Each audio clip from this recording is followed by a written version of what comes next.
Taking care of Kate is your job. Huh? I'll do it, but shouldn't you help out too? You are both girls, so you should be the one to do it. I'm busy with work and don't have the time. But I think Kate will feel lonely. I am Hannah, a 33-year-old working mother. I lead a busy life, juggling work and home responsibilities every day. My husband Tony and I first met at the company we both worked for, where he was my supervisor. Our relationship developed unexpectedly, and we got married 3 years ago. He's actually divorced and has a child named Kate, who is currently in her final year of elementary school. I knew about her before our marriage, and I made sure to get her approval before we got married, gradually building our relationship. At first, I worried about whether she would like me and if I could handle being a stepmother to an elementary schooler. But Kate quickly became attached to me. I don't know the details of how Tony gained custody, but I think there must have been some issue between him and his ex-wife. I felt that Kate was craving a mother figure. Since Tony didn't like to talk about it, I didn't ask him about it either. But I vowed to my best not to make her feel lonely and went ahead with the marriage. After getting married, I continued to work while also taking care of Kate. I switched to a part-time schedule to avoid making her feel lonely, helping her with homework and providing advice for her adolescent issues. Although I'm still far from being a true mother figure, Kate and I have deepened our bond as sisters. However, my relationship with Tony gradually grew cold. After our marriage, he didn't take care of Kate at all, and our life together wasn't what I had imagined. He never cooked or even talked to her. So I asked her how they managed before I came into the picture. She said she did most of the housework, and when Tony couldn't cook, he would leave money on the table for her to buy food from the convenience store. I was surprised because I thought he took good care of her based on what he told me before we got married. I thought maybe this is just how single fathers are, and I decided to do my best to take care of Kate as a mother figure without making her feel deprived. But Tony never showed any appreciation for my efforts, and he left all of Kate's care to me while he became increasingly busy with work, staying out late and going on business trips. Our conversations dwindled, and now, 3 years later, we barely talk at all. Amidst all of this, Kate's elementary school graduation is approaching. I told Tony about the graduation ceremony weeks in advance, but at the last minute, he announced he had a business trip scheduled for that day. I'll be on a business trip, so gotta go by yourself. I was surprised and replied, "A business trip? It's Kate's graduation. It's so important. Can you ask someone to cover for you?" But he decided to go on the trip, saying it is for work. The next day, I told Kate about this, and she replied with a resigned okay. On the day of the graduation ceremony, I went alone. My relationship with Kate was still short at 3 years, but I was so moved that my eyes turned red by the end of the ceremony. She teased me about it, and we laughed together on our way home. That night, since Tony wasn't coming back from his trip, I made Kate's favorite fried chicken, and we spent a relaxing evening together. At around 10 p.m., just as I was thinking about going to bed, I received a call from an unknown number. Hello? When I answered, it turned out to be a call from a hospital. Your husband and his companion have been in a serious car accident. Can you come to the hospital right away? My mind went blank in an instant. I frantically asked for the hospital's location, and they said Tony, who was supposed to be on a business trip in San Francisco, was in the hospital in Napa. Confused, but knowing that it was within taxi distance, I left Katie with my in-laws and headed for the hospital. During the taxi ride, my mind raced with questions. Why was he in Napa?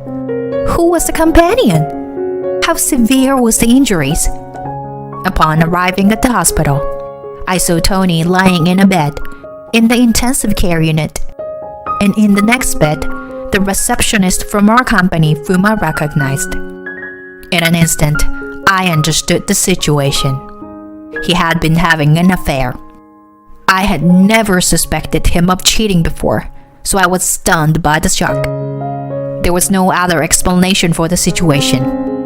He had lied to me about the business trip and actually was on a getaway with his lover.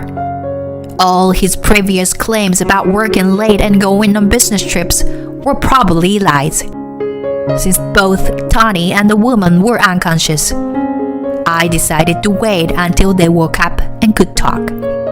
It took about a week for their unconsciousness to return, and during that time, the doctor informed me that Tony had become hemiplegic due to the after effects of the accident, and the woman had sustained a large scar on her face. While both of them were seriously injured, I felt no sympathy. I thought this was the price they had to pay for betraying me. A few more weeks passed, and they were finally moved to a general ward where I could have a proper conversation with them. I decided to confront Tony about the affair. Were you having an affair? That woman is the receptionist from our company, right? To my surprise, he denied it. No, it's not like that. I was expecting him to admit to the affair and apologize, so his reaction was startling. Wait, then why were you in Napa? You said you were going on a business trip to San Francisco, he replied. Did I? I don't remember. I must have said so by mistake, I guess. Of course. I couldn't accept the explanation. So why were you with the receptionist? There was no need to bring her on a business trip. Right, he smoothly replied, as if he had prepared an excuse. It was just a coincidence. When I went to Napa for a trip, she happened to be there too, so we decided to have dinner together. Then the taxi we were in on the way back got into an accident. His explanation was quite far-fetched. However, I had no evidence to call it a lie, nor did I have any proof that he was cheating. No matter how much I pressed him about the affair, he refused to admit it, and instead seemed to be doubling down on his denial. I was dumbfounded. He must know that his excuse is hard to believe. However, he won't admit to anything unless there is evidence. Frustrated, I told him, "If you won't tell me the truth, I can't continue our marriage. I thought I would consider it if you admitted and apologized." I told him that I was prepared for a divorce. Then his face turned angry. You are a heartless woman.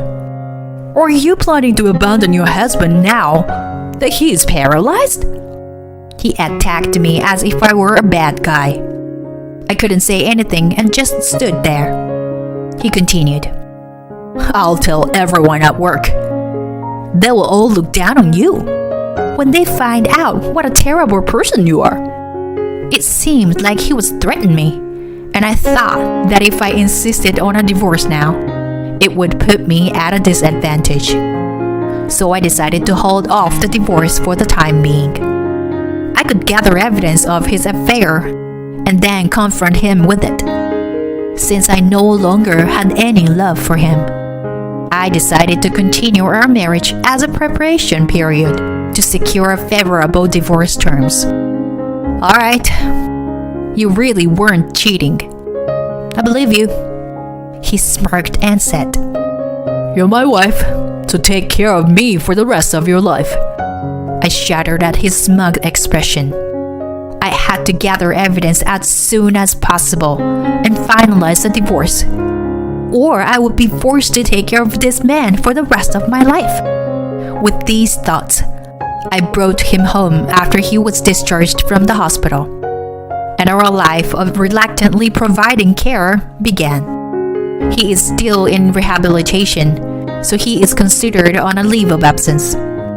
Our company has good welfare benefits, so they are letting him take a leave of absence without firing him, allowing him to return once he's recovered. On the other hand, the woman he was with had some scars on her face, but no lasting after effects, and she has already been discharged from the hospital and returned to work. She is working as if nothing had happened regarding her alleged affair with him. I see her every day when I go to the office, and she greets me with a cheerful smile without showing any remorse.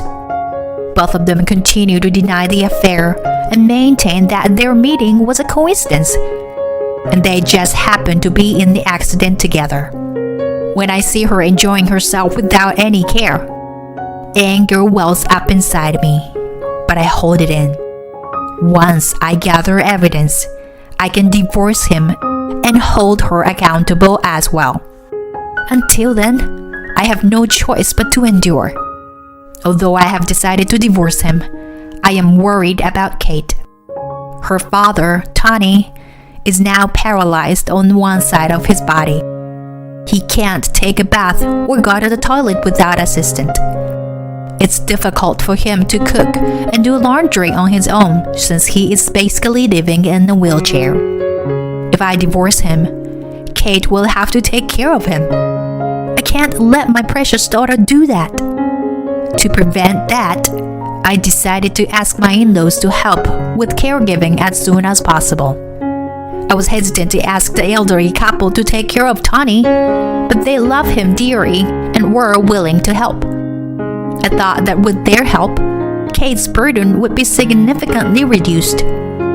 Although they knew the circumstances behind Tony's severe injury, they believed his explanation and thought that he had no relationship with the woman and that it was just a business trip. Naturally, they didn't express gratitude for my caregiving and instead complained about how I was doing it wrong. I was exhausted every day from work, caregiving, and taking care of Kate. This lifestyle continued for half a year. During that time, I had been gathering evidence of Tony's affair, but the two of them were cautious and didn't leave any traces. Even when I secretly checked his phone, there were no conversations left. None of his colleagues at work knew about their affair, and I was at a loss. Just when I began to think that maybe he wasn't having an affair after all, I received a call from a certain person. After hearing that person's story, the situation changed dramatically. From there, his lies unraveled one after another. After gathering all the evidence, I decided to have a talk with Tony and my in-laws. I have something to discuss, Tony. I'd like your parents to listen as well. When I started the conversation, he looked annoyed and said, "What? I'm not feeling well, so I'd like to finish this quickly. It's so inconvenient with this body. Your caregiving isn't great either." He never forgot to make sarcastic comments like that to me. But today, I didn't care about such remarks. "Please, divorce me," I said, thrusting the divorce papers at him. He laughed and said, "As I told you, if you divorce me now, you'll be the worst wife who abandoned her paralyzed husband. Are you okay with having that label? Everyone at work will despise you." He spat out that line as if he thought it would make me change my mind. But things wouldn't go as he said. I had invited a certain person for this day. "Mandy, please come in." The person who entered the living room was his ex-wife, Mandy. She was the one who had contacted me a few weeks before.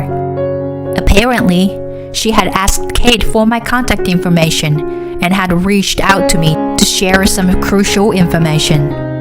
She told me everything. "It seems you were cheating on her with that woman." even while you were married to her. You've been continuing the relationship, haven't you?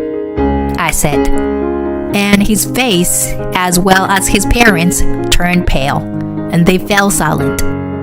What I heard from Mandy was that Tony had cheated on her with that woman, even during his previous marriage. Mandy confronted him and pushed for divorce, but he refused.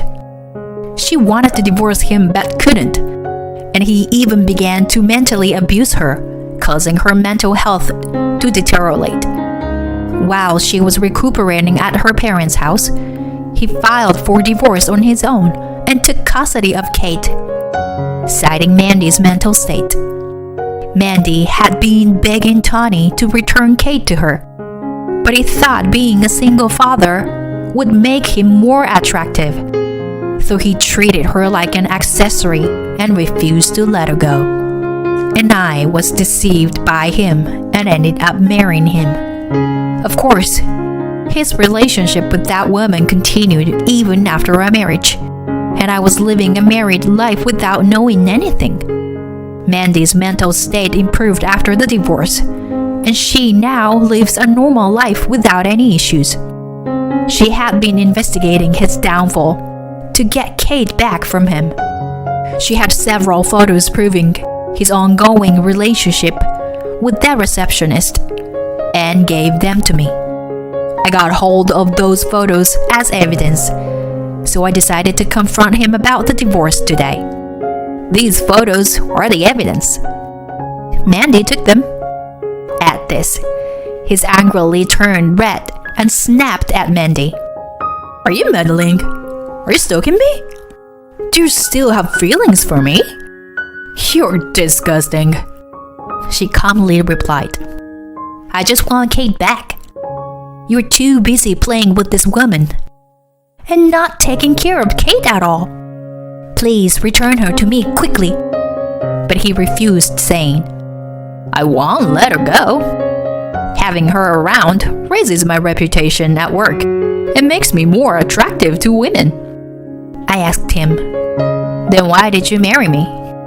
If you want to be popular with women, you don't need to get married. He then spewed out the most despicable words. You are a housekeeper. I just wanted you to do housework and take care of Kate. That way, I'm free, and I can play with her too. She doesn't like kids, so she won't play with me if I have a child. I was speechless at his utterly disgusting thoughts, as I didn't think he could be such a low person. Mandy and I looked at him with contempt, and his parents anxiously said, Don't blame Tony.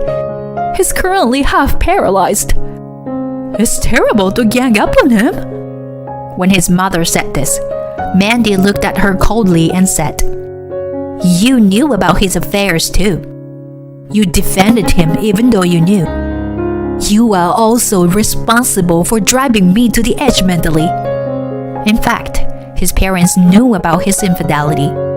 They had been protecting him while keeping silent about his affair with the same woman during both Mandy's and my marriages. I have heard this from Mandy, so I called them here today. After talking up to that point, I pushed the divorce papers at Tony again. You'll divorce me, right? You were the one who cheated, and you married me intending to use me. I'll make you pay a lot of consolation money. He hung his head and didn't say anything. There is no way he can deny it with the photos as evidence. I made him sign the divorce papers and left his parents' house with Mandy. He and his parents reluctantly agreed to the divorce and tried to reconcile us, but I had no intention of doing so. On our way out, I told his parents, Please take care of your precious son for the rest of your lives. They looked at me with despair, but it was their own doing. I felt relieved after saying what I wanted to say. After that, Mandy was able to regain custody of Kate through the proper legal procedures. I am grateful that Kate gave Mandy my contact information at that time. And even now, I occasionally maintain a friendly relationship with Kate as a neighborly older sister figure. Mandy looks happy and lively now that she has Kate back in her life. On the other hand, my divorce with Tony was finalized. I was able to claim and receive a lump sum payment for alimony for both him and his mistress. It was revealed to his company that he had been having an affair, which led to the dismissal of the woman. Tony, who had been on leave at the time, had falsely claimed to be on a business trip while going on a vacation with the female employee, which led him to being forced to resign voluntarily, eventually leaving his job. I have continued work at the same company ever since. My colleagues have all sympathized with me and encouraged me. Having had enough of men for now, I plan to focus on my work for a while. Next time, I want to work on improving myself so that I can meet a sincere man.